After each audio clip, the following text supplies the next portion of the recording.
Great. So it's awesome. It's awesome. Here we go again.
Chase without delay.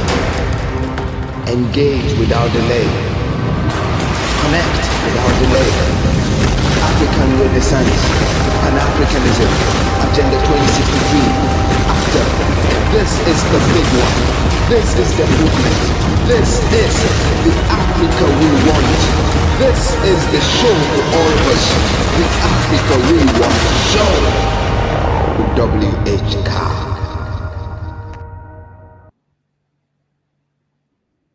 Opportunity or our biggest missed shot. I'm yours truly, W.H. Carl, on the Africa We Want show as we delve deeper to our digital unity, climate smart and shared prosperity dialogues. This week, we are looking at harnessing Africa's youth bulge, skills for fourth industrial revolution. Join us unpack this invigorating conversation. 8th July 2026, 1500 GMT live on YouTube. This is the movement. This is our Africa, and this is the Africa We Want show. Awesome. Welcome all of you once again to the big platform, to the show that we've always been looking forward to. My name is W.H. Kobinadumazu Longdon. You can call me W.H. Carl, and this is the Africa We Want show. This is the mindset shift platform where we are exploring, enlightening, and empowering Pan-Africanism, the African Renaissance, Agenda 2063, and AFCFTA ideals. The apt podcast platform is chronicling Africans' journey from our past, our present, and our envisaged future. The prospect of many good that is yet to come to the continent of Africa. And we are doing this through documentaries, through storytelling, through radical dialogues and conversations like this very one. And collectively, we are building a movement for transformation and for impact for our continent. This is the platform for change makers. It's a platform for policymakers. It's a platform for professionals, for young people, for women, for persons who are marginalized in our society, and of course, for like minds like yourself in and around the continent and in the diaspora. It is awesome to have you here on the third episode of the Digital Unity, Climate Smart, and Shared Prosperity Dialogues. It's been going on for some time now, and we are doing the third episode of the season 1 today. Today, our focus is delved on a particular interesting topic, one that is connected to our bigger theme for the season. So today we are delving into harnessing Africa's youth bulge. We are looking specifically around skills for the fourth industrial revolution. Something is happening on the global front, something is happening on the African continent, and definitely one of our biggest assets as a continent is none but our own young people. So to help me do the conversation, have the interaction today, I'll be joined by very, very astute individuals. One who is already on the conversation, it will be Bekere Amassoma. Bekere Amassoma is the Program Manager, Public Policy Fellow at the Nigerian Global Affairs Council. She's also the Vice Chair for Board of Directors, Matadors Leadership Institute. I'm sure that whilst we delve into the conversation, you get to hear more about Bekere as well. Today, we're going to look at 3 main segments. Our main segments are going to delve into the area of science, technology, information. We're going to look at systems. We're going to look at structure and scalabilities. Then we're going to look at Pan-Africanism, ideals, and of course, AFCFTA opportunities that come in between the lines. And the conversation, I'm very confident, will be very, very impactful. So good to join us. Let me take a quick break. When I come back, the conversation will take a new direction and we'll be joined by Bekere Amassoma.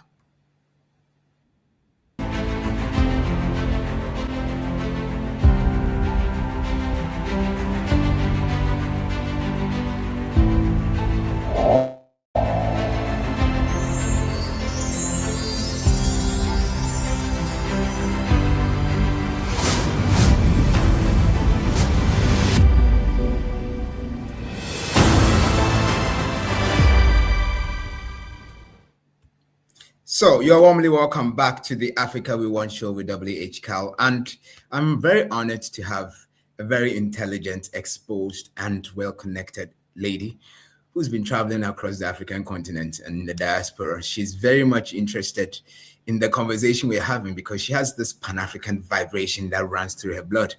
And she wants to be part of this conversation because she has a lot to share with us to make our Africa We Want a reality. I want to use this opportunity to warmly welcome Bekere Amassoma. Bekere, you are warmly welcome to the Africa We Want show. Thank you so much, Kobina, for the invite. I'm super delighted to be here, and I hope that the conversations we're going to have today will be very fruitful, will be very intentional, and also very practical. Okay, so I look forward to having a great time on the show today. Thank you. Awesome. Thank you very much for joining through. And a little background to herself. I'm going to let her do her own introduction because I will normally believe that it is always worth, once the person is around, to do a better introduction by themselves. But let me just give you a bit of a background to Bekere because, like I said, she's coming from a very beautiful and invigorating background. So she is an accomplished educational technologist. She's an advocate, a certified project manager. She's a community leader based in Lagos, Nigeria. She's widely recognized for her leadership in expanding digital literacy, STEM education, and inclusive workforce development initiatives across Africa. And among other things, she's the program manager for Sub-Saharan Africa when she was with Oracle Academy. Bekere oversaw the activities of Oracle Academy from global perspective. She's looking at the global philanthropy education program across more than 20 African countries. She forged strategic partnerships with universities, polytechnics, secondary institutions to integrate cloud computing, AI, data science, and enterprise systems into academic curriculum, equipping the next generation with future-ready skills. Her passion about advocacy for STEM gender inclusion, she delivers mentorship sessions and workshops through Girls in STEM and Girls in Tech frameworks. She's actively bridging the gender gap in the technology space. So what we are going to be talking about is something that I believe very much within her scope. But like I said, that was just a brief background to a very comprehensive life of a lady that has a lot to say. So Bekere, now let me ask you just a brief introduction of yourself to us. Thank you very much. My name is Bekere Amassoma, and I'm from Nigeria. Yeah, that country. Yes, I'm very proudly Nigerian, and I'm based in Lagos, and I'm currently Oracle Academy Program Manager for Sub-Saharan Africa. I handle the operations and the program delivery of Oracle's philanthropy program in the educational sector called Oracle Academy. Okay, let's not deep dive into that. But here today, even in my personal capacity, I'm very passionate about the continent. I'm very passionate about Africa. I'm very passionate about my country, and so I volunteered to serve as the vice chair of the board of directors at a leadership institute called the Matadors Leadership Institute, and also I'm a fellow of the Nigerian. It's called NIGAC. Okay, sorry, 1 minute. Sorry. So we still have Bekere with us, and we're excited to have her with us. Bekere. Yeah, thank you. So I'm a fellow, and I serve also on the governance barometer team and project at the Nigerian Global Affairs Council. So I'm very much Pan-African. I'm very much, pro-Nigerian, and really delighted to be here this afternoon to discuss issues bordering about our continent and how we can move forward as a people. Thank you.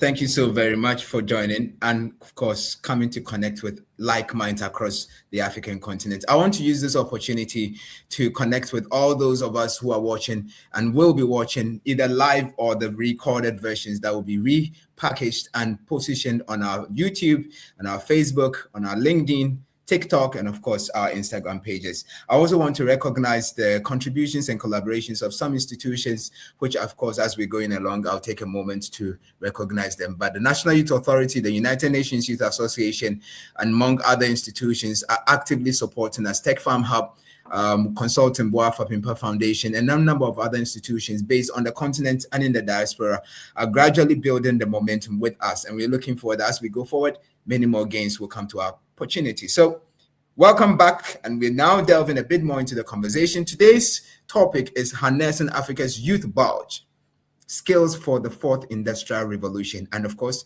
we have Bekere Amassoma with us to help with the conversation as we activate. Bekere, I would like in our opening conversation to look at something around tailored discussions, specifically around your background. You are scaling a couple of activities when you were with Oracle Academy around the issue of education and programs across more than 20 countries. You have engaged institutions from public and private institutions in the education sector and across other sectors.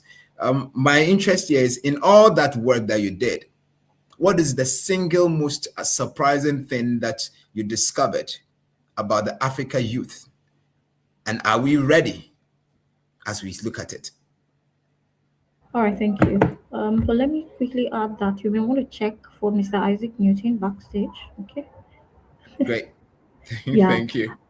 Yeah. So for me, as a program manager who has been on this role for over 7 years, going to 8, one of the biggest shockers for me in terms of working with African youth across the continent has been that Africa, we are very thirsty for knowledge. We are very we like knowledge, we like learning. And to shock you, it would shock you to know that this may not be prevalent in other continents. Yes, they may be doing things, and you may want to have the conversation around the things that we're learning. Are we translating them into real life solutions? Well, I was very surprised to know that we like to learn as a people and as young people. And because there's a lot of narrative out there about young people or youths not wanting to learn or not wanting to upskill, I would say that from my own experience, it's been the opposite. I meet a lot of young people every day, undergraduates, recently graduated students, and people. And there's this thirst for knowledge. They want to do the next, big thing. What's the next big thing happening in the field of tech? And how they want to plug themselves into this opportunity. So for me, it's a good thing. It's a good surprise. And I know that if we continue in this trajectory, aside just gathering knowledge, if we're able to apply a lot of these things which we have learned, I'm sure that we'll get to the next level and will become an enviable continent to the rest of the world. Thank you.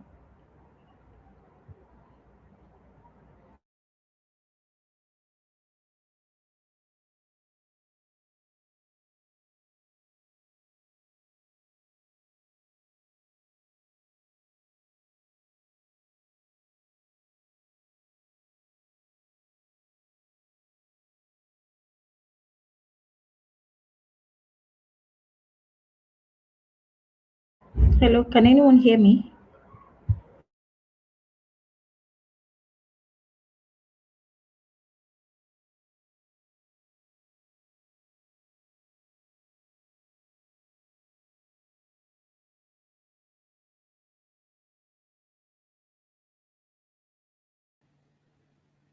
So once again, right here in the conversation is Isaac Newton Acquah. Whilst you're doing online live events, I'm sure you appreciate the dynamics that goes with it. I want to use the opportunity to welcome Isaac Newton Acquah, who is very much part of this conversation. He's one person that I do believe is he Still on the session? Okay, we'll continue and then we'll pick the conversation. Bekere, since you're still online, let's take the conversation on. When Isaac eventually reconnect, I'm sure that we'll be okay. Okay, so he's coming through eventually. Okay, so good to have you join us, Isaac. Pleasure to be here. Yes, absolutely. We can hear you. We're excited to have you join us.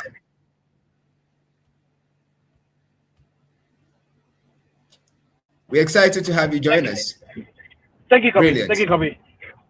Great. So the conversation has activated, and I would like to use, once you've joined the session, I would like to use the moment to, the most important thing, introduce you for everyone else to also get to know that you are here, and then we take the conversation forward.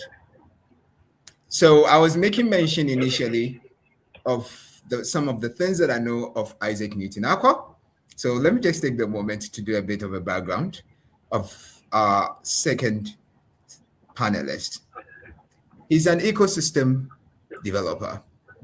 He has supported this industry, especially from the Ghanaian and European perspective, for a number of years, over decades of doing this as a young person. He's the co-founder of the Innovation Spark. He is a tech and trade strategist. Isaac Newton Acquah is a Ghanaian-Austrian entrepreneurship ecosystem builder, business strategist, advisor at an intersection of technology, trade, and Africa's creative industries.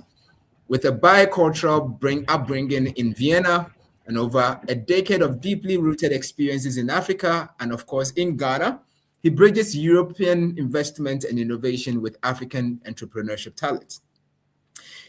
He's the co-founder of the Innovation Spark.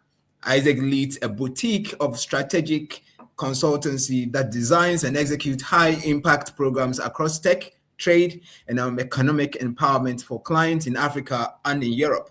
He previously served as the National Project Coordinator for the International Trade Center, ITC, where he managed Ghana's tech sector under the Netherlands Trust Fund 5, delivering technical scaling support to 25 tech startups and 18 IT BPOs. These are just backgrounds. And once he's part of the conversation, I would like to use the opportunity to get Isaac to introduce himself briefly to us before we activate further. Isaac, a moment to introduce yourself, please.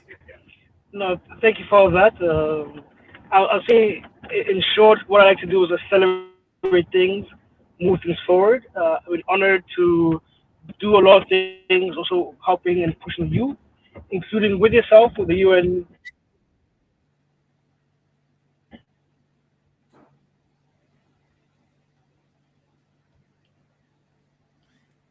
Yes, we are listening to you, Isaac. Youth, Kampala, Uganda. I've been in Nigeria as well, lovely place. So yeah, happy to be here, happy to support the youth, and happy to help shape the Africa we want.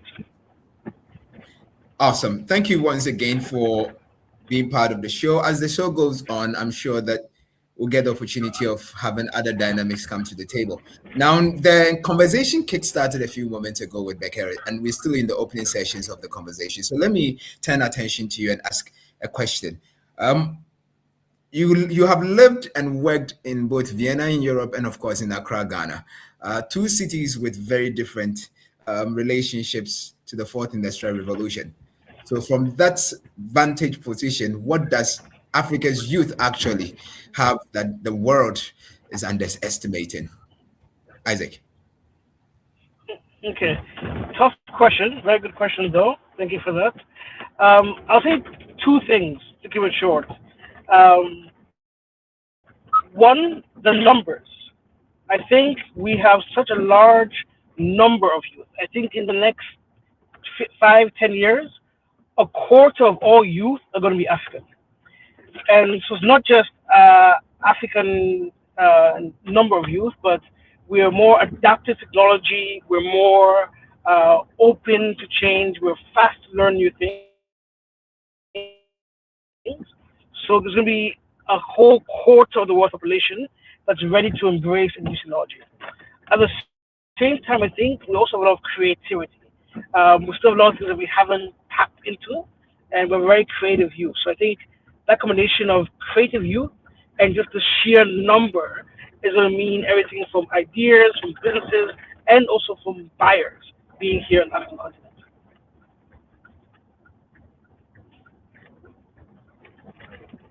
Great. So in that line, it means that you believe very well that there is a lot of opportunity for the African young people in that language. Is that the case? Yes, yes. I see the glass as half full or even three quarters full. I see there's a lot of things that we have to look forward to.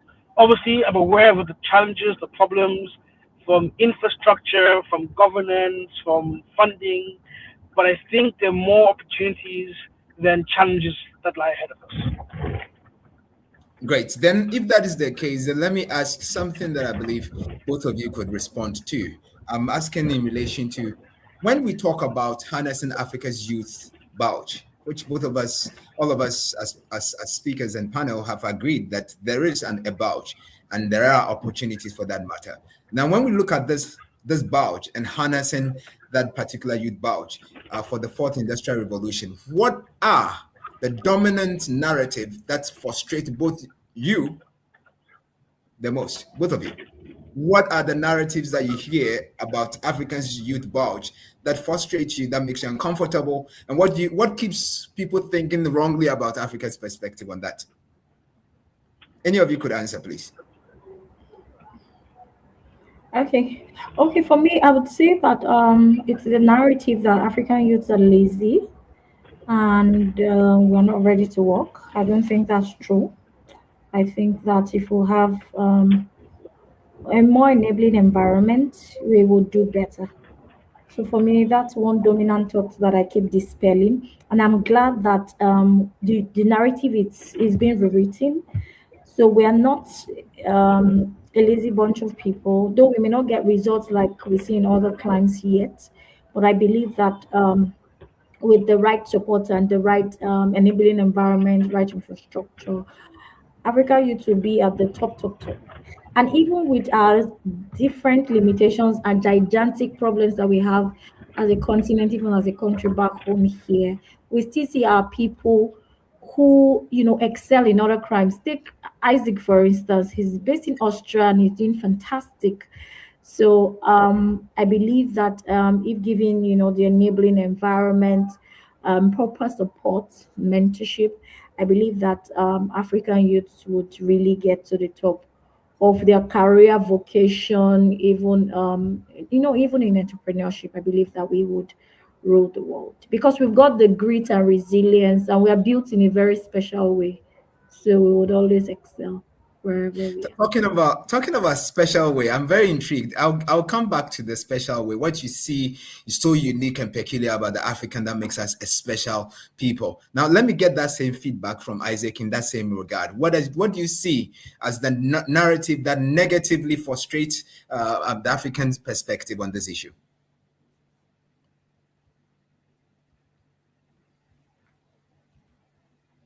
Okay, so whilst we're getting Isaac to reconnect because he's driving, let me come back to Bekere on the issue of what you think makes the African so unique, so peculiar. In your own opinion, you said something that triggered my mind, so I really want to understand your opinion on that. Yeah, thank you. So for me, we're built in a special way, like I would say.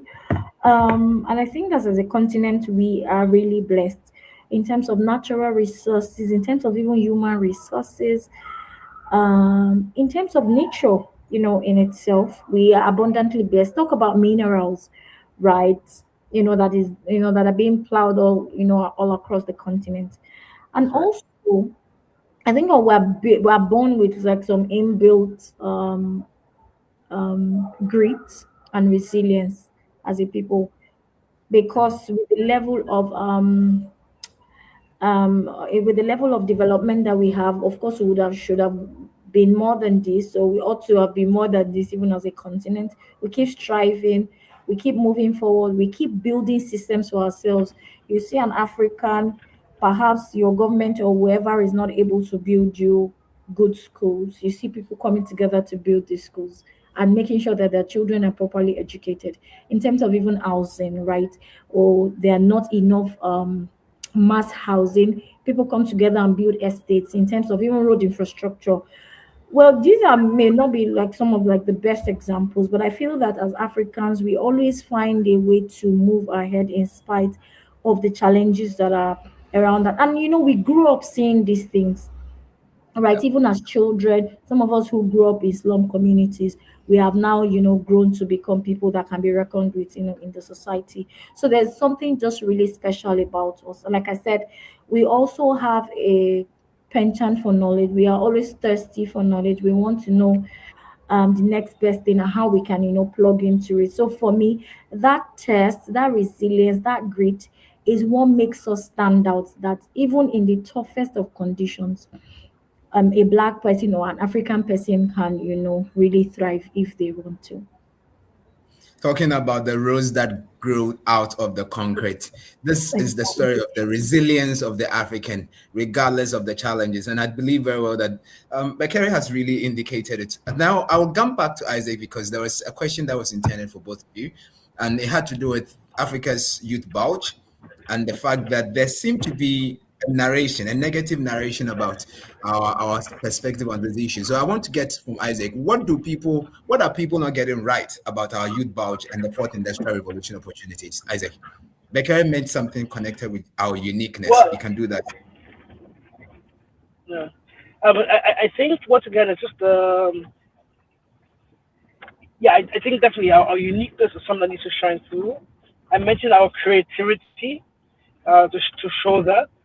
And I think one of the challenges or the opportunities is we do things in a very different way. We have leapfrogged the West when it comes to things like mobile phone and digital technologies, things like mobile money. So I don't think we're going to have the same industrialization trajectory. I think if our youth are able to embrace and use the technologies, we'll be in a very different place. Uh, I know we're talking about AI, but things like blockchain as well.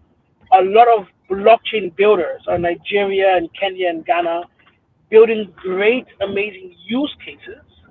Um, Sometimes even outshining the use cases in the West. So I think giving the youth an enabling environment, echoing what you said, would really enable them to rise to their full potential. Brilliant.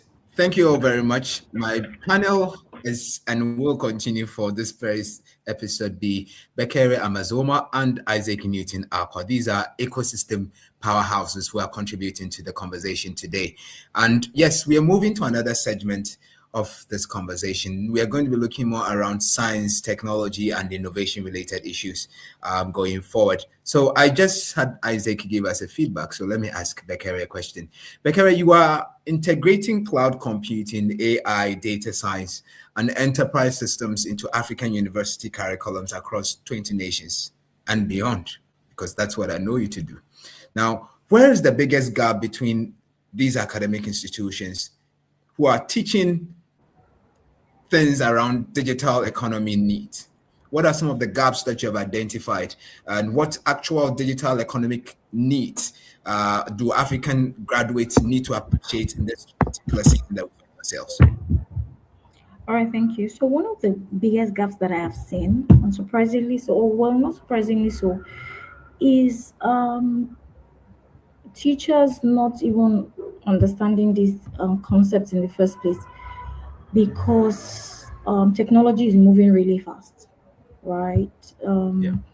It's been teachers, I wouldn't say incompetence, but lack of relevant knowledge and skills to teach students of this day.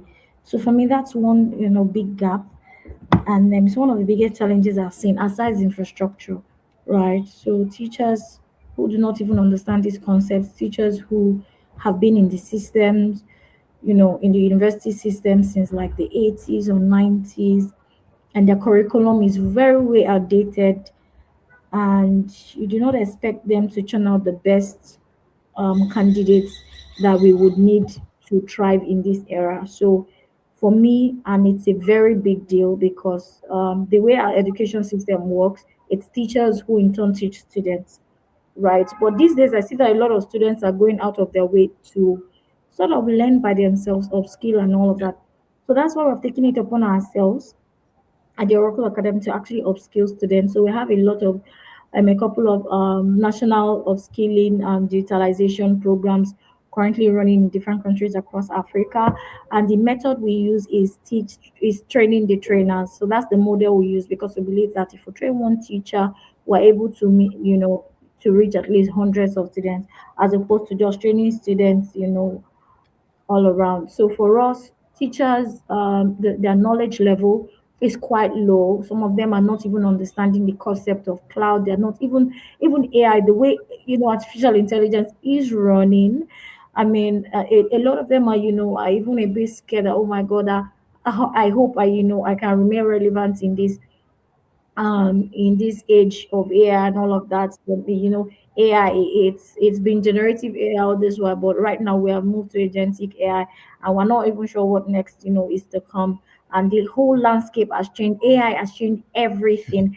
A lot of teachers are Absolutely. not yet equipped to teach this. Imagine if they're not equipped themselves to teach it, then what quality of students would we be producing in Africa? Yeah, so that's one of the challenges aside infrastructure, which is like the regular one that we have seen, right? And what the digital economy needs from students or graduates we are currently churning out is actually, for me, it will be it will be trying to unlearn and relearn, because there's a lot of things moving fast. The curriculums that we have used in the past 10 years may not be able to stand the things that are currently going on in the world of work. So for us, we need graduates to be AI literate, they need to be digitally literate, they need to be computer literate as much as they can so that they can be globally competitive, right? Because I Yeah. mean, we're competing with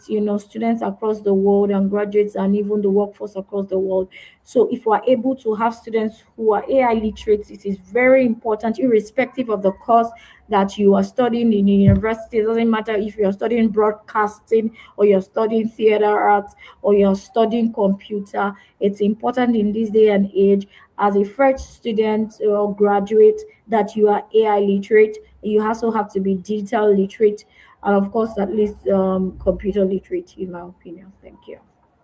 Now, Bekere, I'll do a follow-up question because I'm interested in something that you've said in relation to our education system. Mhm. We have all this concern about our education system over and over and over again, said and repeated on different platforms, that now we want to delve on issues.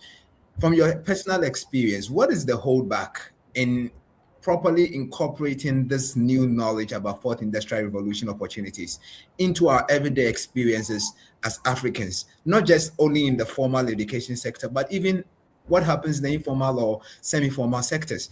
How are we properly adjusting to some of these things from your observation so far? Okay. So for us, I think that a lot of students have taken it upon themselves to leverage the internet to also learn for themselves, and they're able to join competitions with their peers. They're able to learn. They have communities, developer communities, global communities, and they're able to upskill themselves. And another thing we can do is actually to review our entire curriculum, because what we are currently teaching may not fly, right? We may be producing people or students who are still dependent on government for jobs. Meanwhile, they're supposed to be entrepreneurs or supposed to be job creators. We are training students to become dependent on others for work. Meanwhile, the entire concept of world of work has changed, um, not just even as entrepreneurs, even if they're not going to be building businesses on their own. As students should be able to also become entrepreneurs in the organizations that they sign up for. That's right. So I think one of the things that we can do is to review our entire curriculum, and also check out resources. Like for us at the academy, we have loads of resources that are global standard, that are being used in America, across other continents. and you can integrate them into your already existing curriculum, because I understand that curriculum change and development may take some time. So we're not saying, oh, like discard complete all that you have, because we've got regulatory bodies and we have regulators who look after these things. But what we advise universities and schools that we work with is to have this knowledge and integrate it into your already existing curriculum, and you're going to see the quality of students that you're going to graduate. And we've seen examples so far. We've seen excellent examples even from students in Ghana, from the resources that we share with them, and they're being taught in class with the Oracle Academy resources. We've seen great changes. Some people have even gotten jobs, faster internships. Some people have That's right. gotten certification courses, all because of the this new thing that we're bringing. Remember, we are in the industry, and sort of the industry sort of dictates, how these things, work. Because the ultimate aim, for people who are in school is to either come out and work as an employee or build their businesses. So for us in the industry, we are sort of creating this curriculum because that is what we see and we use at work, and this is what is also obtainable in the job market. So we're doing the difficult work of putting world-class curriculum together and giving it to schools for free, so that they're able to churn out better quality students who are very vast with relevant technology, so that they are also relevant in the job market. Thank you. Thank you very much, Bekere. What I'll do is that I'll look forward that before we close the session, you would share information about how institutions and, of course, individuals can take advantage of the tools and the platforms that you're making mention of, because we know that definitely Oracle Academy has a lot to offer. So thank you very much, Bekere, for coming through with the conversation. Now, I want to delve into another aspect with Isaac, still around the science, technology, and innovation scope. Isaac, through your work with ITC and the Netherlands Trust Fund 5, you scaled up the technical support for over 25 tech startups and over 18 IT BPOs across Ghana. Now, what are some of the critical bottlenecks that most of these companies hit when they are trying to reach the next level? And how did your team solve this? Isaac? No, thank you. It's funny. Like a lot of the bottlenecks, and this was in tech. It was IT, business process outsourcing, or agri-tech, fintech companies. I mean, you have some things such as like regulation, so it's hard to move a fintech from one country to another. But the other things which we helped solve was really more around the things on mindset.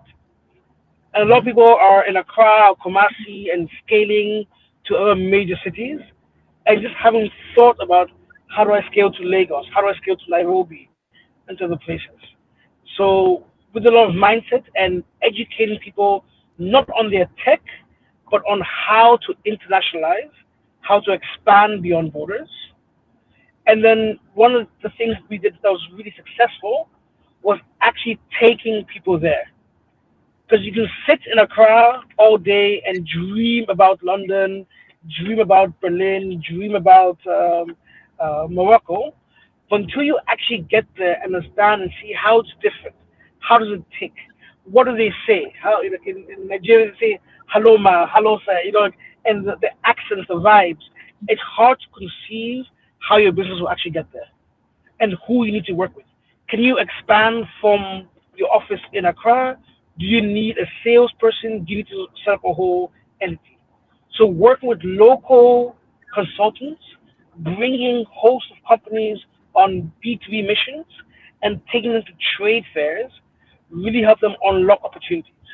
And it's great to see several of the companies have now expanded their operations outside of Accra to now also include places like Ivory Coast, which is not common. Often we don't go Anglophone to Francophone, but of course to Nigeria, to Kenya, and the big English-speaking markets, but even further afield to Zambia and Zimbabwe. And it's by meeting people and having like your gateway anywhere is a person. So physically allowing people to meet people at conferences or at trade fairs help them unlock their mindsets and the ability to expand. Awesome. Thank you very much for that feedback. Now, let me do a follow-up. You have published peer-reviewed works, working with IEF, and of course, doing big data related issues. Knowledge management and systematic networking is another area that you very much be focused on. Now, I want to know, how do these academic frameworks actually show up in the practical ecosystem that you work in here in Ghana and, of course, across the African continent? What are some of the typical big data, knowledge management, and systematic networking issues that you have identified that you want to share with us? Wow, I have to say you really done your research and dug deep. Okay, so the research is for IEEE was based on a software and framework within Siemens, a German Austrian-based company. But on big data and semantics, there's a lot of great research being done here in Ghana. Especially, I'm supporting the French Embassy. They have an AI for Sustainable Development program.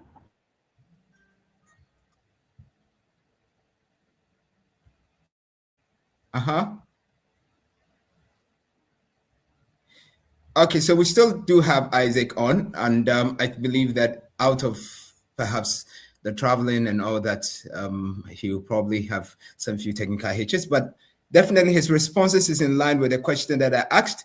That has to do with big data. It has to do with knowledge management and systematic networking related issues. So I look forward that whilst he's in, and they're working with the responsible AI.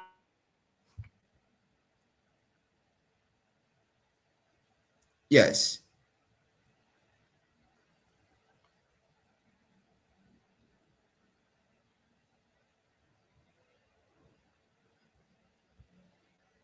Okay, so we are having issue with technical related issues, so I think that we can take the conversation forward. Still, we do have Bekere Amassoma with us, and it's good to have her with us. Isaac is on a travel, and so definitely once he reconnects, we'll take the conversation from there, from his side.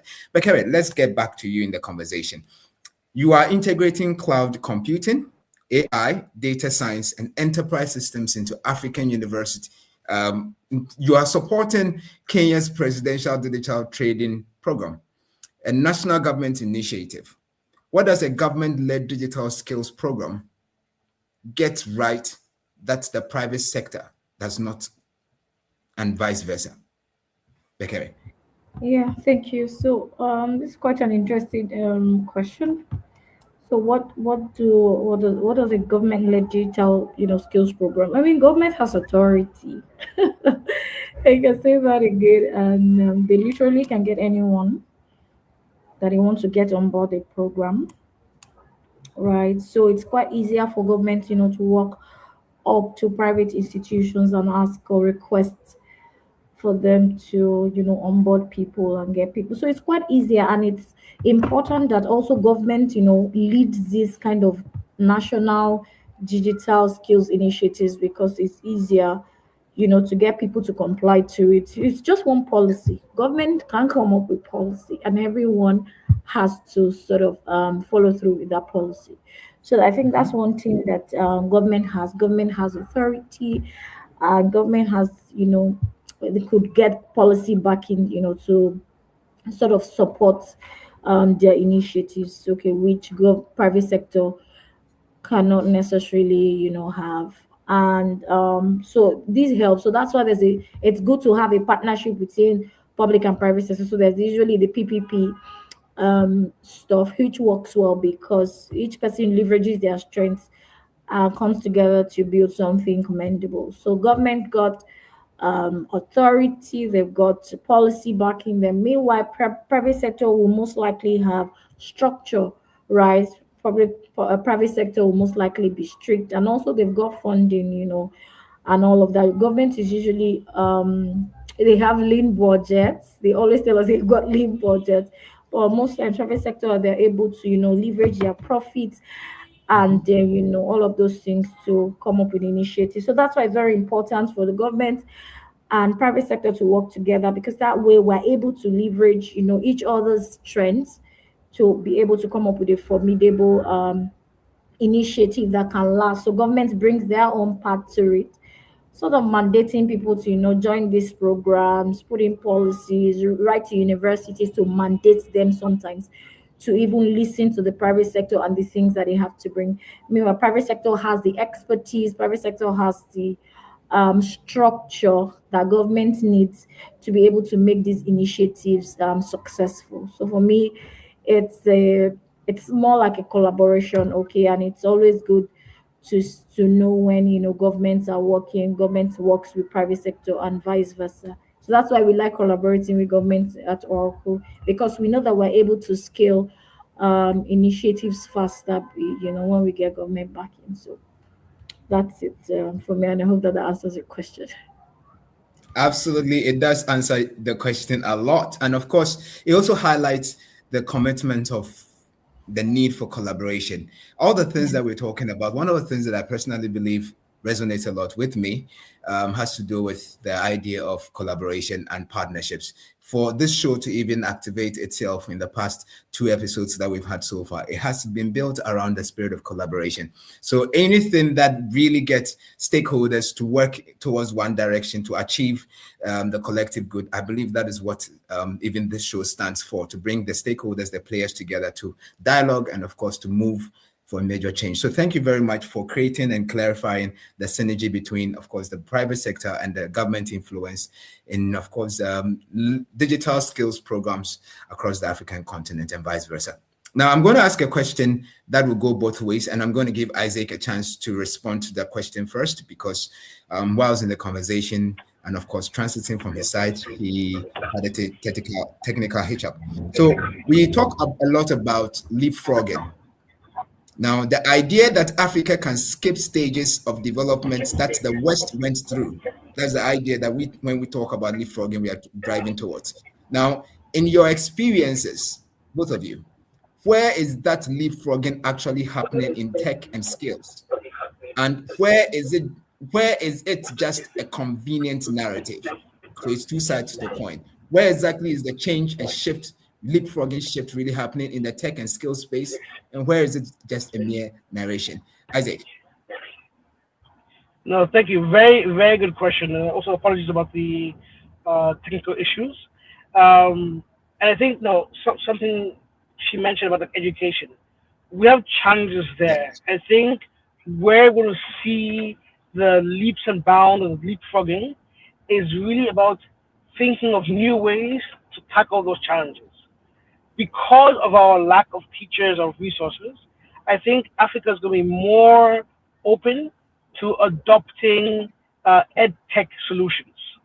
Here in Ghana, MasterCard Foundation, in partnership with UNICEF and MEF and other partners, are really pushing the ed tech space.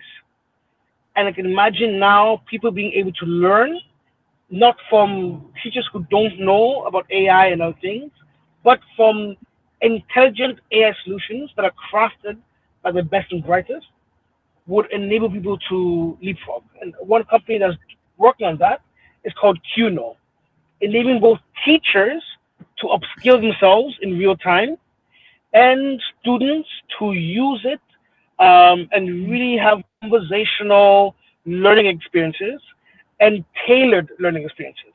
If you're not good at math, they can focus on your algebra rather than saying, oh, you're a B student. You know exactly what part of the education system you need to work on. So I think things like that will help us leapfrog. But also, I mean, we've leapfrogged already with, like I mentioned, like mobile money and elements like that. So I think just knowing that we have already leapfrogged in one domain will give us more vision, let's say, to be able to tackle the other challenges we have and get to where we want to get to quicker. Brilliant. I would extend that same question to Bekere as well. Bekere, once again, we're talking about leapfrogging, the idea that Africa can skip the stages of development that the West have gone through. And of course, even the East, some parts of the East is also going through that as well. Now, in your experiences, what actually is leapfrogging in the area of skills and technology, and what actually is just a mere narrative that people are saying. Bekere. All right, thank you for the question. I mean, leapfrogging, technological leapfrogging is so, really in Africa because I mean we don't have all of the time in the world and we need to, act fast. So, but a dangerous illusion is when it is used to suggest that the continent can skip fundamental like investment. So it's very important that as much as we are leapfrogging as a people, we must still go back to the fundamentals, to the basics. We still need power grids, foundational investments in traditional manufacturing and also physical infrastructure. Mhm. But back to the question, I'll just highlight about two places or three examples where leapfrogging is actually happening right across the African continent. And I'll go, the first one will be in financial services. I mean, we haven't, if we had waited for a lot of the governments to come up, with these innovative ideas that we've seen across fintech in Africa, we could have been waiting till today. But we've got guys like, there's number, there's Money Point in Nigeria, there's Space Stack, there's Further Wave, and a lot of the other, fintech services in Africa. M-Pesa, for instance, very big across East Africa and all of Yep. that. So that's actually one area that we have seen Africa leapfrog in financial services. The other one is in energy distribution. We are no longer waiting for the government to provide us with electricity. We are now going off grid. We are now doing pay as you go. We've now got solar systems. We are now manufacturing things. In fact, we now have entrepreneurs and traders go to developed countries where there's they have a lot of manufacturing to go and build products to Africa specification, right? So, and for us to, these leapfrog services have taken us, ahead, um, in a very big way, and it's a good thing. And also another area that we have leapfrogged across the continent is in logistics and in health. We have seen telemedicine. We have seen even mobile pharmacies. We have seen Mhm. emergency services. There's Flight Doctor in Nigeria. Mhm. There's a mobile health. There's also my blood bank. Some of all these That's right. innovative solutions that we have seen across countries like Nigeria, Ghana, Kenya, Rwanda, and all of that. So we've had to take the bull by the horn literally by doing these services for ourselves, but it doesn't and it should not erase the role. It should not replace the role that the government and fundamental infrastructure has to play in our lives. And where is this a narrative? Where is it a convenient narrative? Yeah. I would touch on industrialization and on jobs. The narrative that Africa can purely transition to a high-tech service economy without building infrastructure, building manufacturing or agricultural sector is largely flawed. There's no way we can do it. We still need to go back to the Mhm. basics, right? Because Mhm. development Yeah. actually relies heavily on traditional labor-intensive sectors, factories, and transport networks. So it's Mhm. good that as we are leapfrogging, we also try to hold ourselves and our governments accountable for them to still provide the basic infrastructure that we need so that we can even scale these solutions that we are providing for ourselves. Thank Great. you. Great, great. Thank you so very much once again. We're still having the conversation. This is the Africa We Want show, and it's with yours truly, WH Carl. I am excited to have two very astute individuals who are doing great across the African continent join us, Bekere Amassoma and Isaac Newton Acquah, two powerhouses. Excited to have you be part of this. We're still having the conversation. We're going to the third segment of this conversation. And very soon, we are almost at the top of the hour. And when we get there, we'll see to the final part of this conversation. So with this segment, we are looking at systems, structure, and scale. Systems, structure, and scale. And we are looking at how all this connects to our topic today, harnessing Africa's youth bulge, skills for the fourth industrial revolution. This is the Africa We Want show. And I'm going to ask Isaac a question. You connect international investors and development partners with African small and growing businesses.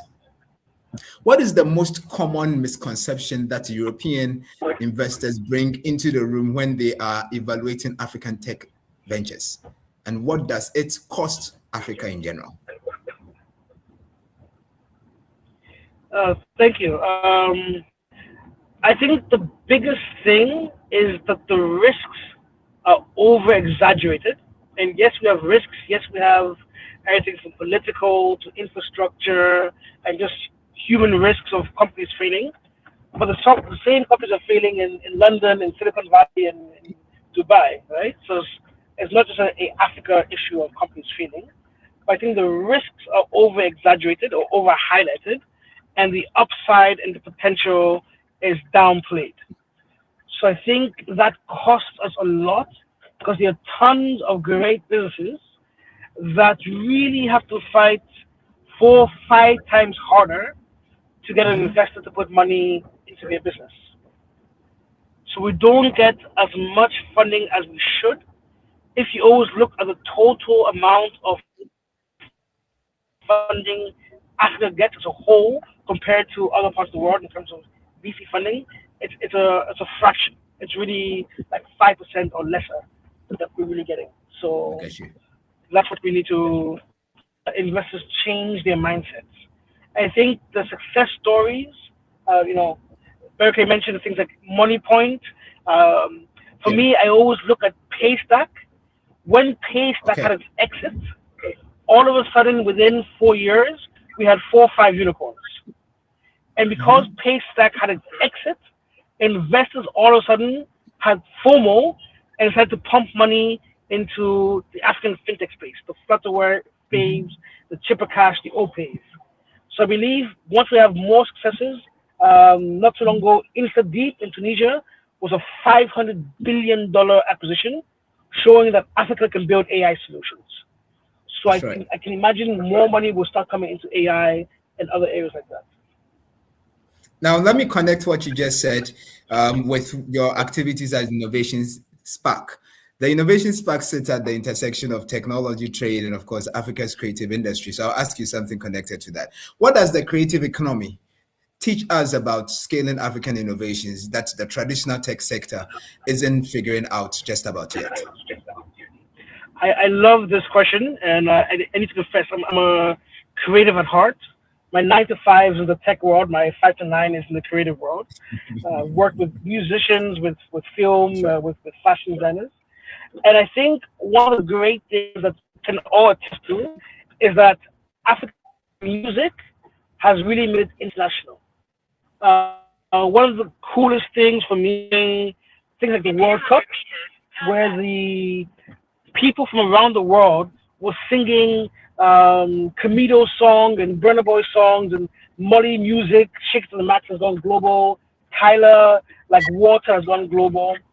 So it's shown that people are willing to embrace African music, That's right. willing to embrace African culture, willing to embrace African things. And I think now our tech and other ecosystems, including fashion, can be more proud and more daring and not thinking, oh, I need to be more Western to fit in, but I can be distinctively African and be successful. And you're now seeing a whole wave of African entrepreneurs that are doing audacious things. Pharmaline, a Ghanaian business, is selling software in 50 countries, That's right. including South America and Asia. You have companies like On Afrique, formerly MFS Africa, that have gone to purchase That's right. US fintech. And it's always Wow. the US American coming to buy us, And vice us African versa. companies. But no, we're not going to buy their businesses. So I think Interesting. AX as well have gone to buy an edtech company in California, right? So like these builders also no longer saying that I am scared or I'm timid. I'm only staying within the shores of Nigeria, Africa. No, they now we're a global business. And I know you're focused on tech, but just looking at Dangote, right? Yeah. Nigeria now exports more jet fuel to Europe than the US. Wow. And all of a sudden, Nigeria is exporting to Europe and not a dependent of European aid or things, but rather Wow. we are now sending them substance. And I think Wow. we can do it in every single sector, including tech. And the IT Because BPO space is one that's really growing in that regard. the words that you are saying right now for any African who has been praying and looking forward for a transformed continent, most definitely will become an enlightening and encouraging words to them. Most definitely, knowing very well that we are now exporting not raw materials, but finished products that have capacity to bring more value and more revenue to Africa as a continent and as a people is something very refreshing to hear. So thank you very much, Isaac, for those inputs in there. Now I'll shift to Bekere, because Bekere is very much a PMP certified program manager. And you have been working at a continental scale for a very long time now. So what is the single biggest project management failure? Failure pattern that you see in African digital skills initiatives? What keeps programs from surviving beyond the pilot phase? Because most definitely with your PMP certified background, you've seen varied failures, varied experiences, challenges that most of these African digital initiatives face. So what are they that you have identified, and what are some of the issues that impede their survival beyond the pilot phase? Bekere. All right, thank you for that question. So for I wouldn't even limit this answer to some of the projects that I have worked on, but I'll say generally from what I have seen so far, there's a lack of there's a lack of monitoring and evaluation on the side of partners. And sometimes we just leave these programs to chance and think that they would run on autopilot. No, it's not going to work that way.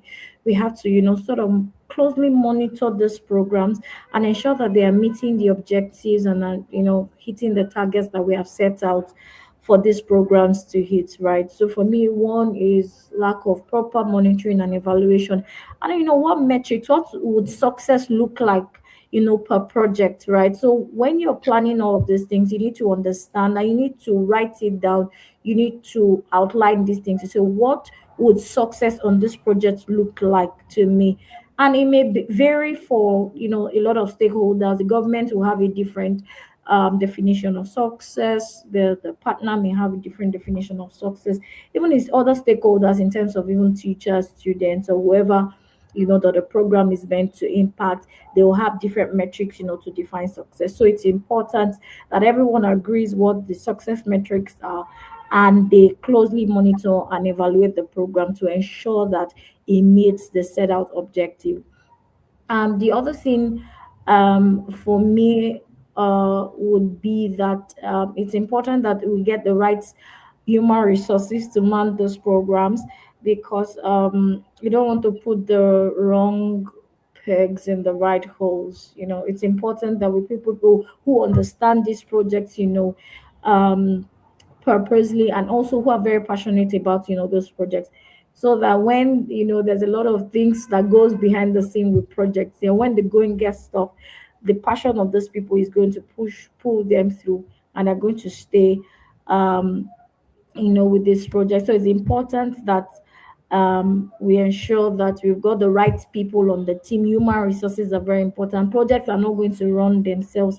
Is important. A project is as successful as the people who are involved, in those projects. So it's important that we get the right team, and also that we're able to put in our M&E metrics, right, so that we're able to do that. And another reason also that I have seen that makes projects go the other way is lack of adaptability. These projects are not agile, and these projects are not sustainable also. So those are the things that we need to look out for, and sort of in the planning phase, we need to understand that what concepts, or what ideas in terms of agility, in terms of adaptability, or what even forecast possible problems. Sometimes imagine the projects that have been running perhaps for the last 3 to 4 years, and AI comes and changes the entire scope or even the game of a project.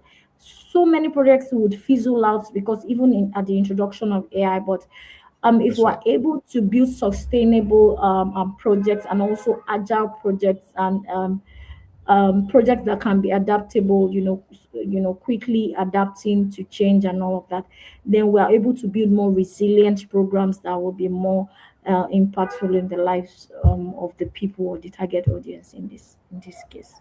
Thank you. Brilliant, brilliant. I still am with you, Bekere, on this one. You are scaling Oracle Academy programs across 20 plus countries. I'm interested in that because whenever we are talking about tech, we're talking about education, we're talking about trade, we're talking about Africa, and I guess somebody like you, then you are somewhere I'll definitely be coming to because you are looking at it from countries and the continent perspectives as well. So I'll keep Yeah. coming back to it, and it's just because of that. Now, structural conditions, policy, Yeah. infrastructure, institutional partnerships, they Yeah. make a country ready to absorb a program like this, like what you do at Oracle Academy programs. Now, Yeah. which countries are getting these conditions right from your perspectives? Working with over 20 African countries, which of them are getting it right? Okay. I'm not sure maybe I can mention names so that other countries don't feel jealous. But in terms of working with partners, Yeah. across countries, it's been very interesting, and we have seen really countries that maybe considered underdogs, that the ones who are even very proactive and who are ahead of this, curve in terms of learning curves and also in terms of partnerships.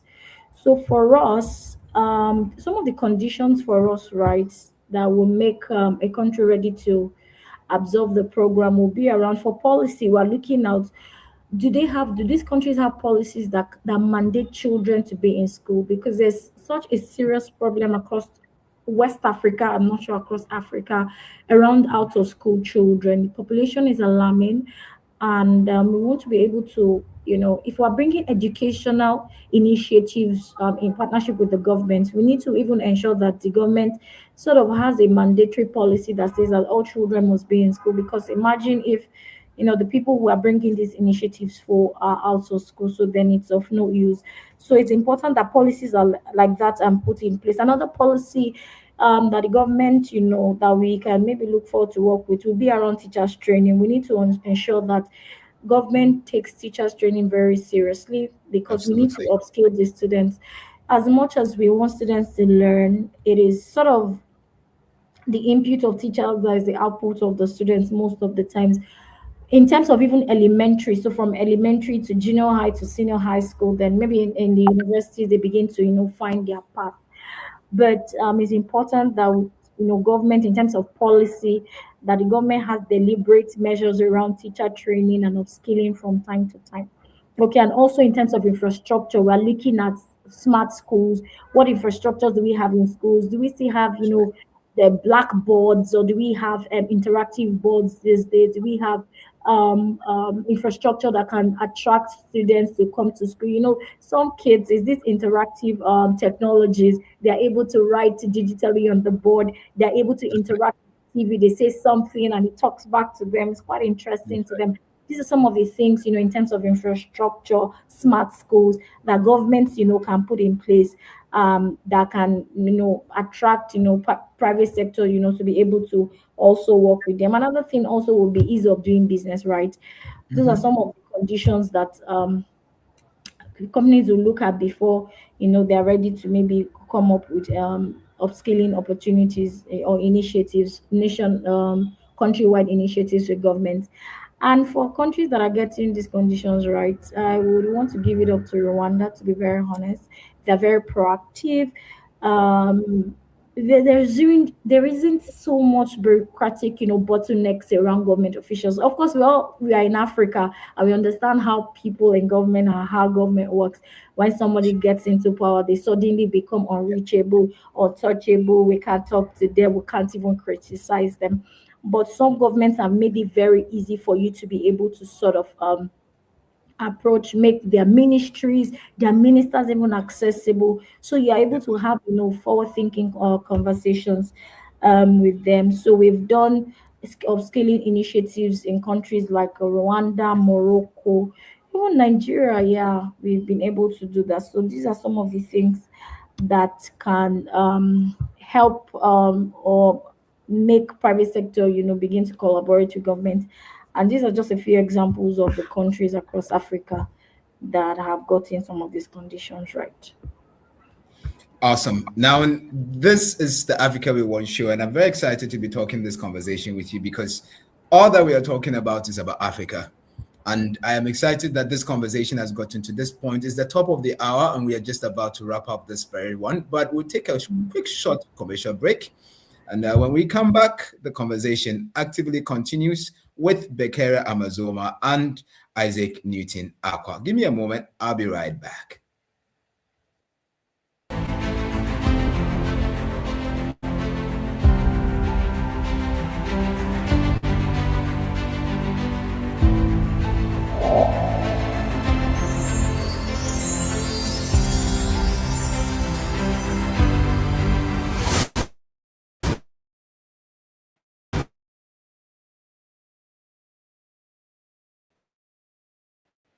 Much for joining me.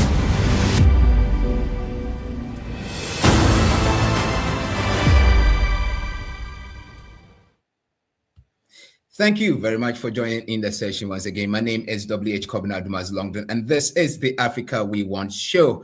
This show has been built for like minds, for policymakers, for change makers across the African continent and beyond. Our focus and our desire is to connect the history, the present, and the future of Africa to the current people in it, to hope that tomorrow's future and the opportunities that it comes with our young people and our next generations will be the ones truly benefiting of it. And we are in the category of doing a season where we call the entire season's theme to be the digital unity, climate smart, and shared prosperity dialogue. So we are doing a season full of conversations around digital unity, climate smart, and shared prosperity. And today we are focusing on harnessing Africa's youth bulge, the skills for the fourth industrial revolution. And this is the third episode of that dialogue that is ongoing for the next few sessions to come. And to help me to do that, today I had the honor and privilege of getting Bekere Amassoma to join the conversation, as well as Isaac Newton Acquah joining the conversation as well. Now, in this very segment, we are going to do two more segments and we are done with the show. And here we're going to be talking about Pan-African ideals and AFCFTA ideal, what we also call AFTA.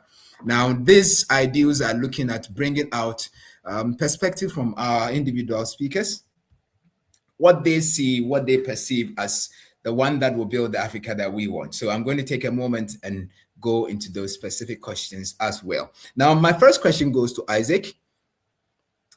You have worked at an intersection between Africa tech ecosystem and European investment. I'm still around Pan-African ideals and AFCFTA. If AFCFTA or AFTA is to become a genuinely transformative trade architect for Africa's digital economy, what needs to change on the investment side for it to be a reality? I don't want to sound like a broken record, but I think infrastructure is still one of the big issues. We have more infrastructure leading to ports, take things outside of within Africa. Trying to drive from Accra to Abidjan or Accra to Lagos is harder than it needs to be. But I think, honestly, it's not even investment that we need, but a mindset shift of people in customs and at borders to make things seamless. There are many entrepreneurs who are already moving products and a lot more want to, but you keep hearing about the issues, these both tariff and non-tariff barriers. And if we can invest, quote unquote, into means of removing them. If an official knows that he's getting an extra $100 by imposing these tariffs, how can we include that in his paycheck so he doesn't take it out on SMEs. That's right. And therefore enabling seamless trade. And it's not just a problem here in Ghana, ECOWAS and so on. I'm just coming from Uganda, from East Africa, and over there as well. We talk about fees they have to pay as soon as they hit the border to go from one place to another. Although everywhere is talking about this free trade agreement, nations are Mhm. still very hungry for either legitimate customs tax or illegitimate customs that goes into the pockets of the custom officials, right? And of course, not everywhere. Yeah. I don't want to brand that everybody's like that, but I think if we were to really spend more to um, make trade more seamless, more people will do it, especially in the rise Okay. of e-commerce and a lot of people looking to sell across borders. I'm still going to do a follow-up question with you because you advise the Pan-African IoT network hub, and the Internet of Things is going to reshape agriculture, reshape logistics, reshape manufacturing, even governance. The sectors of Africa's AFCFTA is most immediately trying to industrialize. Now, where is IoT opportunities in the Africa's after story? And do you see any opportunities that really will translate, especially for young people looking to scale up? I think IoT is everywhere, and it's I think more about various companies and various um, supply chains and ecosystems to realize their potential. I mean, I'm very proud of my IoT network hub people. Now they out of that group came STEMAID, which is an IoT science set for learning, and they have been featured on BBC just last month. They Yeah, sent some of their kit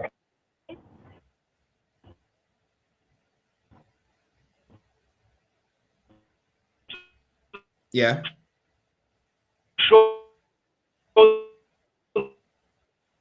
that now also they're going to use it for a pilot. So I think also with IoT, the different areas where IoT could be used and installed will increase. And right now we're seeing things like manufacturing, smart manufacturing, we're seeing smart agriculture, we're seeing IoT being used in logistics to track where trucks are for real-time monitoring. And these are, I'll say, like almost generic use cases. And I am sure there are use cases I haven't even thought of because I'm too old. And the youth now will be like, oh, why don't we connect A, B, and C? And that's like, right. using that thinking out of the box and not trying to follow any framework that already exists, but creating their own version of what should be. Thank you very much, Isaac, for the feedback that you have shared. And I believe that we're still having the conversation ongoing. I am here still with Bekere as well. Bekere, you are building digital skills across the continent. Under the after digital trade provisions, the free movement of digital services, skilled workers is meant to become a reality. That is what we're all hoping forward to. Is the skills infrastructure we are building now actually matched to the kind of cross-border digital economy that AFTA is envisaging? Yeah, thank you. Um, I would want to say no, but well, that we're working towards it, right? And, it takes a lot to actually build skills infrastructure. So if you're looking at a cross-border digital economy, you're looking at people who are able to operate, basic smartphones. You're Mhm. looking at people who are able to collect payments seamlessly, cross-border without leaving their houses. That's how us. So how many of these infrastructures do we have yet? Most times when I have to come to Ghana for work, like I begin to think, oh, how am I going to make payments? I have to change. I shouldn't be having to change USD before I come to Ghana, change money at the bureau de change and now spend. No, I should be able to seamlessly transact. Yes, I know I don't want to call names, of some of these fintechs, but Yeah. if they are either ridiculously expensive in terms of their service fees, or they are not just working. There's even one very big one owned by a telco that I tried, using during my last day in Ghana in June, and it wasn't just working. Okay, so I had to resort to getting physical cash to to support my movement while I was in Ghana. So those are the things we're talking about. As much as yes, we still have unicorns in fintech and all of that, we still need to do more. Okay, then we also have a population of people who are probably not digital savvy. How are we able to train them to be able to have these skills that can help them, trade borderlessly across border and also digitally? How many of our market women have understand social media and how to sell, using social media? So in terms of skills infrastructures, we are not there yet, but we're not there yet. But with time and more efforts in the part of all partners, I'm sure that in the next 5 to 10 years we will be able to make significant strides in terms of cross-border trades and payments. Yeah. When you gave the projection that the next 5 to 10 years, a typical person who is looking for Africa's opportunities to surface very early begins to wonder if it's the next 5 to 10 years, then when exactly are we going to see the actual transformation? But you also gave us a sense of hope. So let me connect this sense of hope with something else that connects us to the Africa we want. Now, you are building some of these things. You founded the Relaunch Mom. I believe that is you. And We launch our moms. yes, Relaunch Mom. And then you also lead girls in STEM and girls in tech work. Now, Pan-Africanism is a project that has always had a gender dimension to it. So, but African economic policy, including AfTA, often treats gender as an afterthought. So, what would you genuinely consider as gender inclusive after digital economy? What would it look like? All And right, what thank you.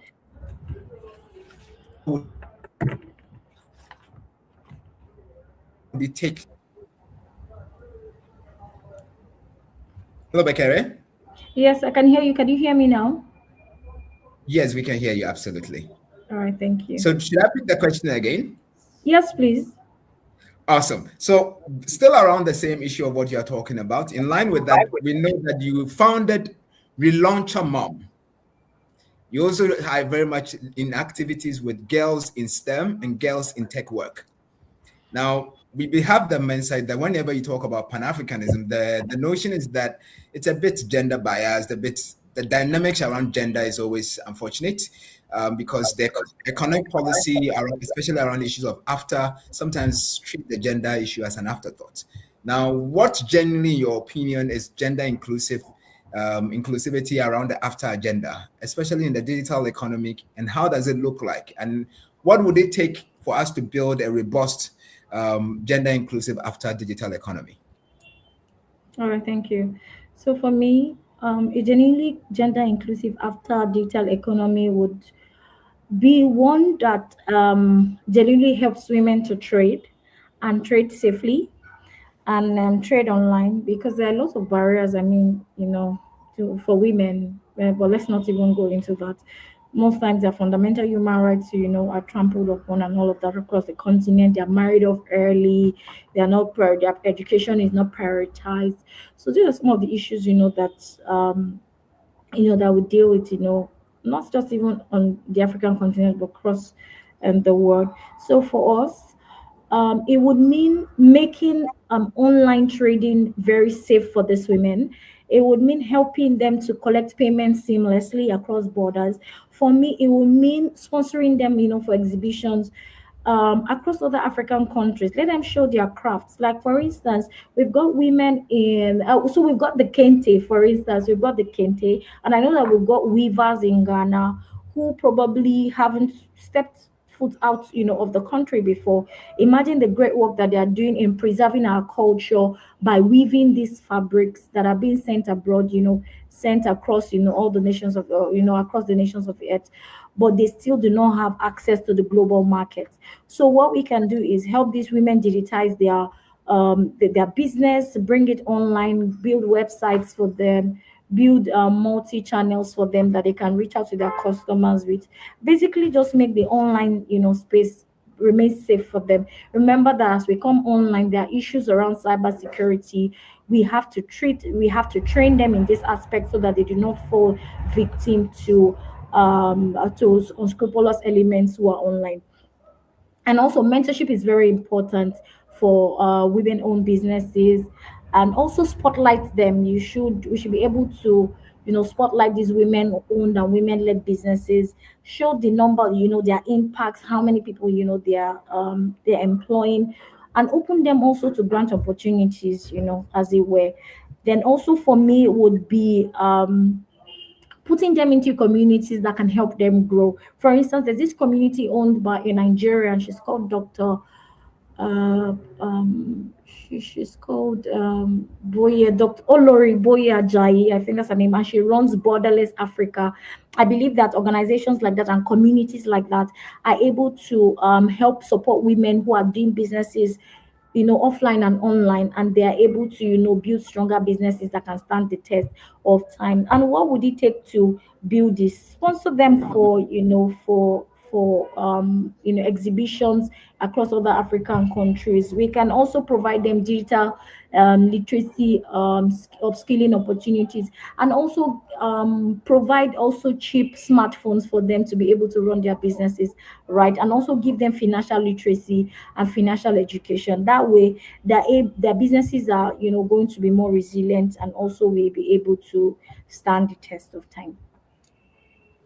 Thank you very much for that response. It came in timely. We are just a few minutes to the closure of this very session, and I want to say a big thank you to my panel for being part of this conversation. I want to say a big thank you to you who is still watching this very episode of the Africa We Want show. The conversation has been around harnessing Africa's youth bulge, skills for the fourth industrial revolution. Bekere Amassoma is the one, together with Isaac Newton Acquah, helping the conversation with yours truly, W.H. Cowden. This is the final major segment where we call the Speed Fire. It's part of the closing reflective segment where our panel are given the opportunity to respond to certain conversations on top of their heads. So not really thinking through much, but just giving us the reality as it sounds.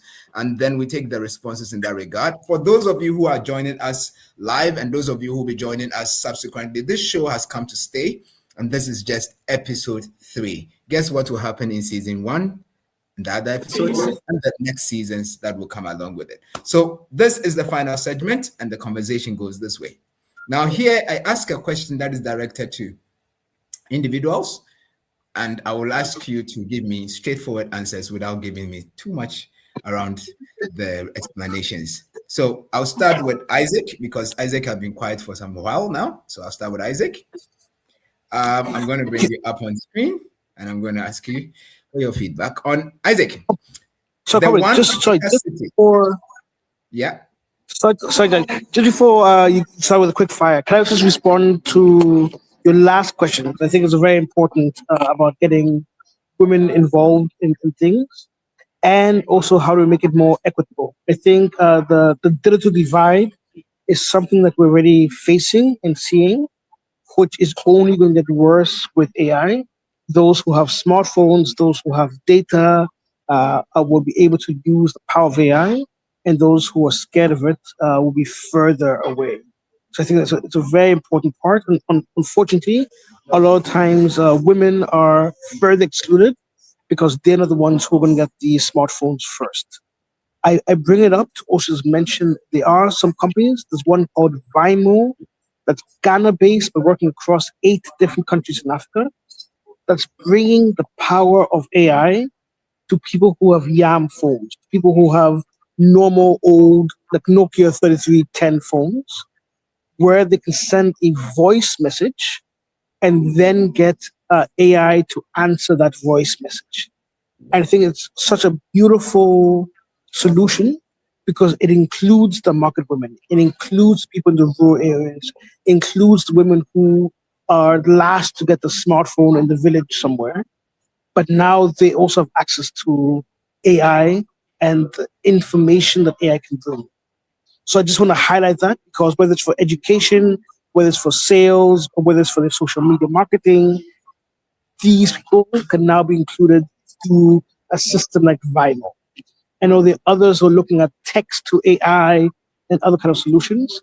And this goes once again to look at Africa's leapfrogging, because such a scenario would never happen in Europe. You have 5G everywhere, so they're not thinking of offline AI. But here we are, and here we've delivered it. So I just want to bring it up and see that it's something that will also greatly impact women as well. But sorry, over to you, and I'm ready for the quick fire.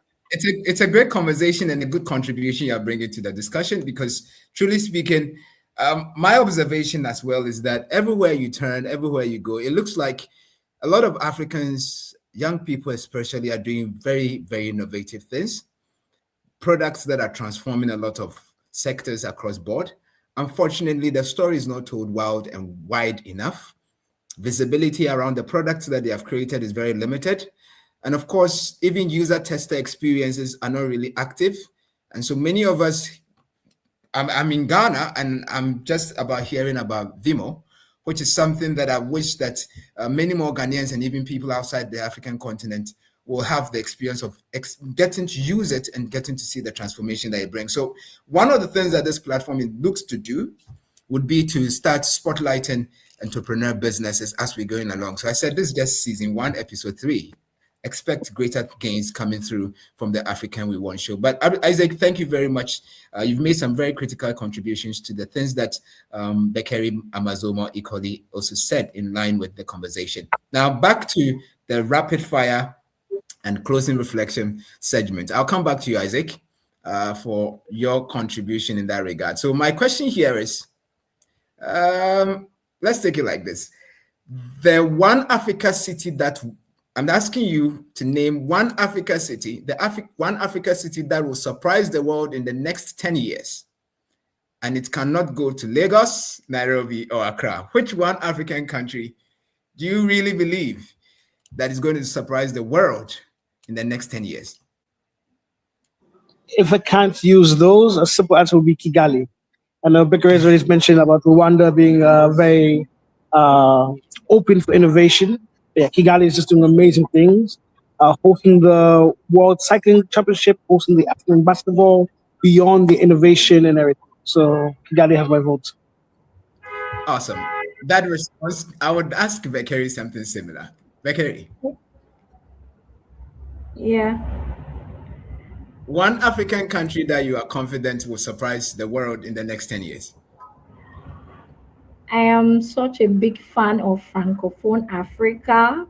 I don't know why we don't talk enough about them, but my bet will be on cities like Abidjan and on Dakar.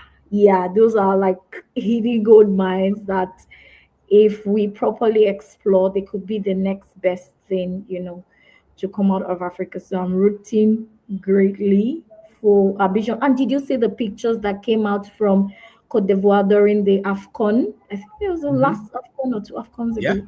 I was totally shocked because I thought, oh, Abidjan, there's a war-torn country and all of that. But when I saw bridges and infrastructure in some parts of, Abidjan, I was greatly impressed. So I'm totally rooting for Francophone African countries. Cote d'Ivoire, Cote d'Ivoire, Senegal, and also of course my beloved Rwanda. Rwanda is home to me. Kigali is always home. So yes, cheers to building more African cities that are actually can meet global standards. Yes, so I agree with Isaac. Yes, Kigali is one to watch out for, because watch it. A lot of conferences are going there, and when people are trooping into a place, there's something there. Yeah, so Kigali, then there's Dakar, and there's also Abidjan for me. I know you said one, but sorry, I had to mention those 2 francophone. You said you have a love for francophone countries, so I think I understand you. But it comes clear that Rwanda, Kigali is doing something extraordinary, something that we as a continent need to take a closer look at.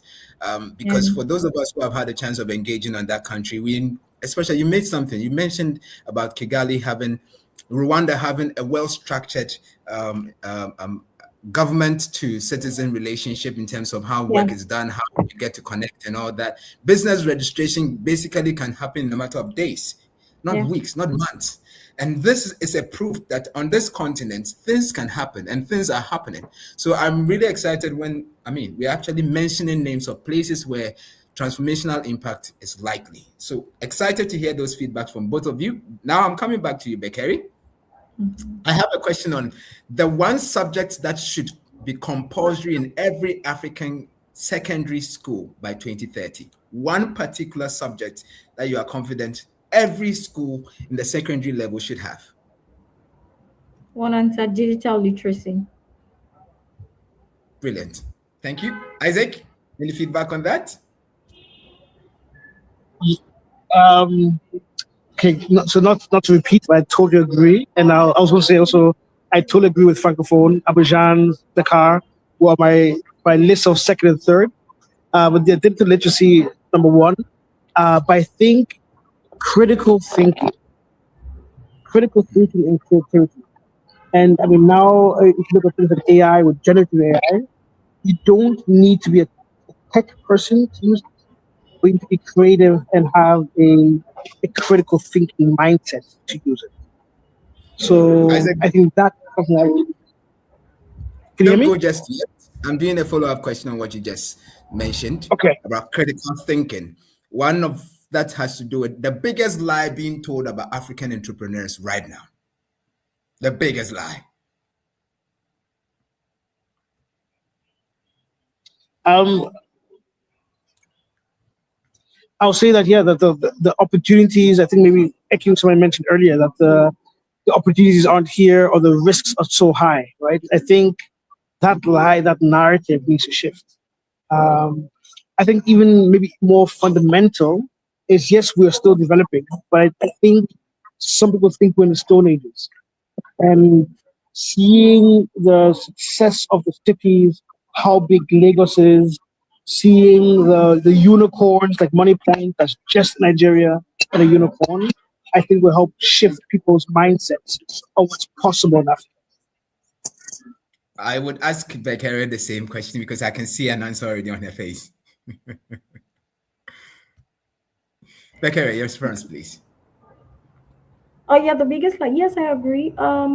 For me, it would be that we are not as smart as contemporaries in other continents. I think we're some of the smartest around, and that's one of the biggest lies, that we're not smart, we can't do it, we don't have the same like sort of brain or IQ like our counterparts in other continents. So that's for me, that's one of the biggest lies. It's a lie, 100% lie.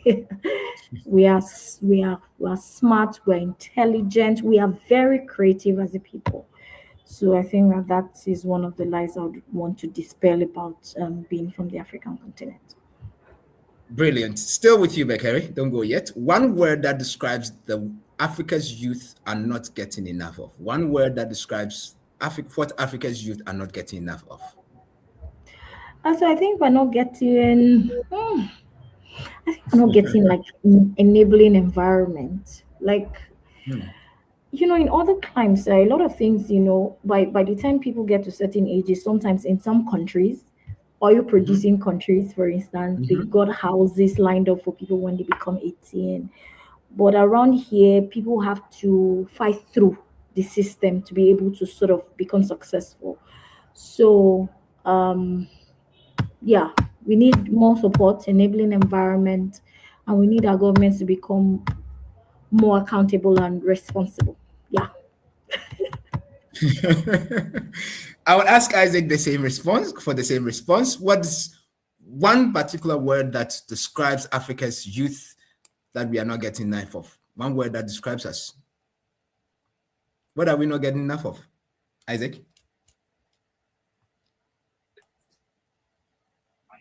Not been known for, sorry? Yes.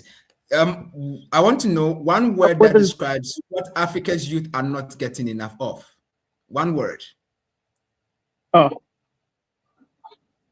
mentorship. We don't have enough mentorship. We don't have enough support. Thank you. I'll do a follow-up question. So Vienna or Accra, where does the best innovations happen and why? I don't think it's an either or. It's a very tough question. Yes, and I don't have loyalty to both. In Vienna, just this year, like a month ago, a Vienna-based AI company was bought for 300 million euros. That's a huge amount, and it shows the level of innovation there.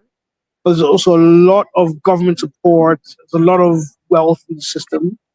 So yes, for large-scale innovation, I'll definitely say Vienna.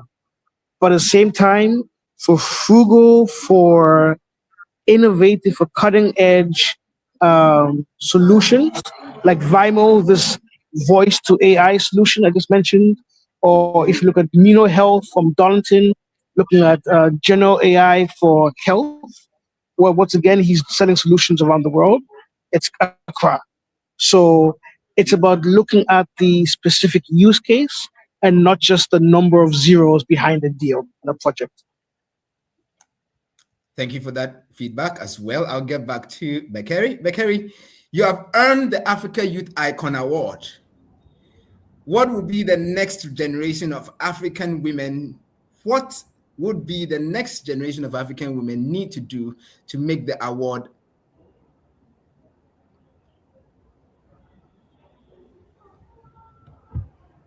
not to make the award obsolete because of the gap that it recognizes no longer exists?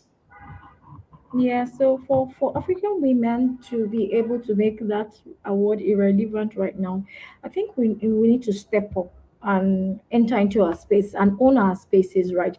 I think because of our culture, we're taught to be submissive, we're taught to be quiet, we're taught not to take up space. And it is stifling a lot of women across the continent. We are taught to be gentle, do not shout.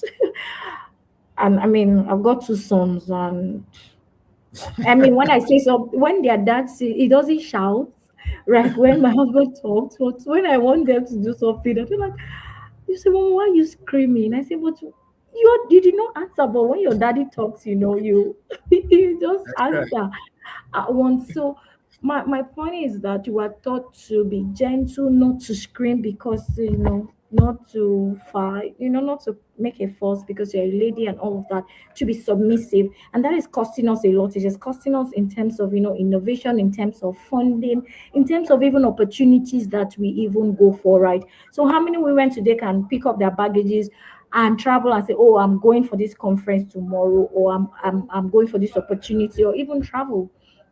Okay, so as African women, we need to step up. We need to take our space. We need to become more creative. We need to unchain ourselves from the chains that have bounded us, that the society has put us into. And that way, we begin to see more and more women, become greater in the society. We begin to see more women CEOs. We begin to see more women, even politicians itself. And we begin to see more women who are doing, better businesses and even generational businesses. But for you to be able to do these things, you have to be very tough-hearted, tough-skinned. You have to be very bold and not to be afraid, of whatever comes your way. So for me, it will be for African women to take up space, show up, and show out. Thank you. African women take up space, show up, and show what your capacity has to offer. Now, to both of you, I will ask this question for both of you. If every young African watching right now or will be watching subsequently, if every one of them could do one thing this week to move closer to the Africa that we want, what would that be? I'll start with Bekere. Um, so for me, uh, that's a tough one. One I mean, thing. I'll tell them to be fearless. I I mean, like that. the world favors the bold. That's what I've seen so far in my little life. Mhm. So you really need to be fearless. You need to show up as you are. Sometimes showing up is all you need to do to be able to, move to the next level. So we need to stop playing small. We need to show up. We need to stop being fearful. We need to actually be fearless. And that way we are able to build beyond, our generation and build to last. We'll actually build to last. Yes. Be fearless and take up your space here. Same question, same thing to you, Isaac. Your feedback. What I just want to say, that's a great answer, and I totally agree with what you said. Absolutely. And Absolutely. I think all of us would be more fearless. And thank you, Kobe, for doing this, just being bold. I think looking at Africa, looking at the after questions you've been asking. I want the youth to think outside of the box, and I see our borders that we have now as boxes. Actually, most of our borders weren't even drawn in Africa; they were drawn in Europe, 1884. So I think I want the youth of today to think outside of your box. Don't think just within the borderlines of Nigeria or Ghana or Abidjan, but think that really Africa is your oyster, or even the world is your oyster. And build businesses that scale across. One such business, Intelli, that came out of Ghana. They have a co-founder from Senegal, from Ghana, from Kenya, and from Uganda. So they're literally across East and West Africa by just their co-founders, and now they're working remotely from those countries, right? So I would love to see more companies like that just think outside of borders and just be like, we're Africa. Thank you so very much, Isaac, for that feedback as well. It's been a very, very, very good and invigorating conversation that we've had today. I want to say that this has been the Africa We Want show. It's the episode that we looked at harnessing Africa's youth Bulge skills for the fourth industrial revolution. Today, we've been delving around conversation that looked at how we're going to bridge the young people's experiences on the continent, connecting it with technology, connecting with innovation, connecting with trade, and of course, value addition opportunities that connects with the Pan-African ideals and of course, Africa that we want through AFCFT activities as well. I had the benefit and the honor of hosting Isaac Newton Acquah. He's the co-founder, the Innovation Spark. He's an ecosystem enabler. He's a tech and trade strategist. I also had the honor of having Bekere Amassoma, program manager, public policy fellow at Nigerian Global Affairs Council. She's the vice chair, board of directors, Matadors Leadership Institute. She is an active person also with Oracle Academy, Sub-Saharan Africa. She's done a lot of great stuff across the African continent. And this has been a very, very exciting opportunity to engage with these two panelists. Before we close, I want to say a big thank you to these two individuals. And of course, to those of you who took time to watch this. To do the next steps to do, don't waste your energy, don't waste your time. Africa is here to build and build with you in mind. So wherever you are, whatever you are doing, remember that this show has come to stay. This show is here to build with you. So if you're a change maker, a policy maker, stay interactive on this particular platform. You can connect with us on Facebook. You can connect with us on LinkedIn. You can connect on TikTok, Instagram, and of course on YouTube. Wherever you are, stay with us for the next episode of the Africa We Want show with yours truly, William W.H. Kobina Adumazi Longdon. I appreciate you so very much. I look forward to the next session on this very program. Until then, thank you all and see you all very, very soon. Thank you. Thank you for having me. Thank you. Thank you. Isaac, thank you very much. Thank you. Thank you so very much, people. I appreciate you coming. All right. Bye. Okay.